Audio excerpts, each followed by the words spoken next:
ಎಲ್ಲರಿಗೂ ನಮಸ್ತೆ. ಶ್ರೀ ಕಿಚನ್ಗೆ ಸ್ವಾಗತ. ನಾನಿವತ್ತು ಕ್ಯಾರೆಟ್ ಹಲ್ವಾ ಮಾಡೋದ್ರ ಮೂಲಕ ನನ್ನ ಈ ಶ್ರೀ ಕಿಚನ್ನ ಮತ್ತೆ ರೀಸ್ಟಾರ್ಟ್ ಮಾಡ್ತಾ ಇದ್ದೀನಿ.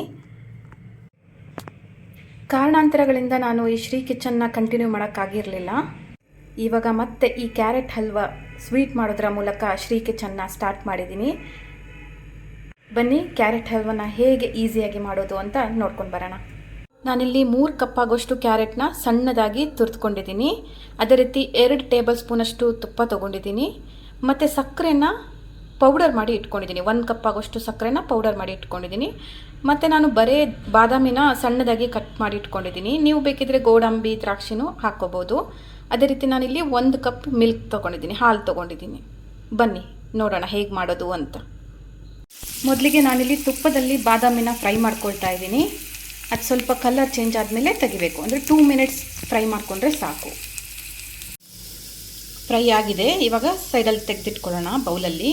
ನಾವೀಗ ಇದೇ ಪಾತ್ರಕ್ಕೆ ತುರಿದಿರೋ ಕ್ಯಾರೆಟ್ನ ಹಾಕ್ಕೊಳ್ತಾ ಇದ್ದೀನಿ. ಇದನ್ನು ಇವಾಗ ತುಪ್ಪದಲ್ಲೇ ಒಂದು 5 ನಿಮಿಷ ಫ್ರೈ ಮಾಡ್ಕೊಳ್ಳೋಣ. ಯಾಕಂದರೆ ಅದರಲ್ಲಿರೋ ನೀರಿನ ಅಂಶ ಎಲ್ಲ ನೀಟಾಗಿ ಡ್ರೈ ಆಗುತ್ತೆ.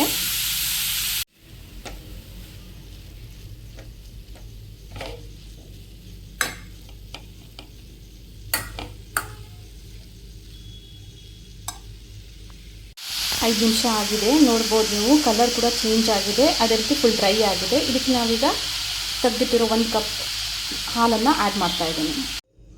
ಮಿಲ್ಕ್ ಆ್ಯಡ್ ಮಾಡಿದ್ದೀನಿ. ಇವಾಗ ಚೆನ್ನಾಗಿ ಒಂದ್ಸರಿ ತಿರುಗಿಬಿಡೋಣ. ಇಲ್ಲ ಅಂದರೆ ಮತ್ತು ಹಾಗೆ ಬಿಟ್ಟರೆ ಅದು ಸ್ವಲ್ಪ ತಳ ಹಿಡ್ಕೋಬೋದು. ಅದಕ್ಕೆ ಸ್ವಲ್ಪ ಹೊತ್ತು ಒಂದು 2 ನಿಮಿಷ ಈ ಥರ ತಿರುಗ್ತಾ ಇರಬೇಕು. ನೀಟಾಗಿ ಎಲ್ಲ ಕಡೆ ಸ್ಪ್ರೆಡ್ ಆಗಬೇಕು ಮಿಲ್ಕು. ಆ ಥರ ಹಾಲೆಲ್ಲ ಹಾಕಿ ಮಿಕ್ಸ್ ಆದಮೇಲೆ ಒಂದು 5 ನಿಮಿಷ ಸಣ್ಣ ಉರಿಯಲ್ಲಿ ಇಟ್ಬಿಡಬೇಕು. ಆಗಾಗ ಸ್ವಲ್ಪ ತಿರುಗ್ತಾ ಇರಬೇಕು.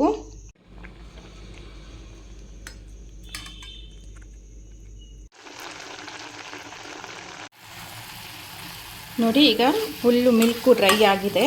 ಇದಕ್ಕೆ ನಾವೀಗ ಸಕ್ಕರೆ ಆ್ಯಡ್ ಮಾಡ್ಕೊಳ್ಳೋಣ. ನಮ್ಮ ಮನೆಯಲ್ಲಿ ಶುಗರ್ ತಿನ್ನೋರು ಸ್ವಲ್ಪ ಕಮ್ಮಿನೇ, ಅದಕ್ಕೆ ನಾನು 1 ಕಪ್ ಅಷ್ಟೇ ಸಕ್ಕರೆನ ಆ್ಯಡ್ ಮಾಡ್ಕೊಂಡಿದ್ದೀನಿ. ನೀವು ಬೇಕಾದರೆ 2 ಕಪ್ ಸಕ್ಕರೆನ ಆ್ಯಡ್ ಮಾಡ್ಕೋಬೋದು.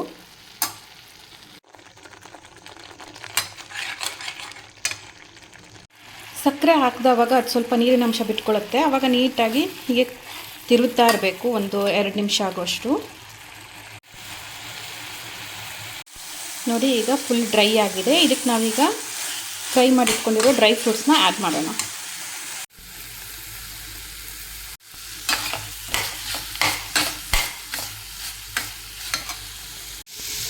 ನೋಡಿ, ಕ್ಯಾರೆಟ್ ಹಲ್ವಾ ರೆಡಿ ಆಯಿತು. ನೋಡ್ಕೊಂಡ್ರಲ್ಲ ಹೇಗೆ ಈಸಿಯಾಗಿ ಟೇಸ್ಟಿಯಾಗಿ ಕ್ಯಾರೆಟ್ ಹಲ್ವಾ ಮಾಡೋದು ಅಂತ. ಈ ಸ್ವೀಟ್ ಮೂಲಕ ಈ ಶ್ರೀ ಕಿಚನ್ನ ಮತ್ತೆ ರೀಸ್ಟಾರ್ಟ್ ಮಾಡಿದ್ದೀನಿ. ನನ್ನ ಈ ವಿಡಿಯೋ ನಿಮಗೆ ಇಷ್ಟ ಆಗಿದೆ ಅಂತ ಅಂದ್ಕೊಳ್ತೀನಿ. ಪ್ಲೀಸ್ ನನ್ನ ವಿಡಿಯೋನ ಲೈಕ್ ಮಾಡಿ, ಹಾಗೆ ಸಬ್ಸ್ಕ್ರೈಬ್ ಮಾಡೋದನ್ನು ಮರಿಬೇಡಿ. Thank you. ಹಾಗೆ ಮುಂದಿನ ವಿಡಿಯೋದಲ್ಲಿ ನಾನು ಯಾಕೆ 2 ಇಯರ್ಸ್ ವಿಡಿಯೋ ಮಾಡಿಲ್ಲ ಅನ್ನೋದನ್ನು ಹೇಳ್ತೀನಿ. Thank you.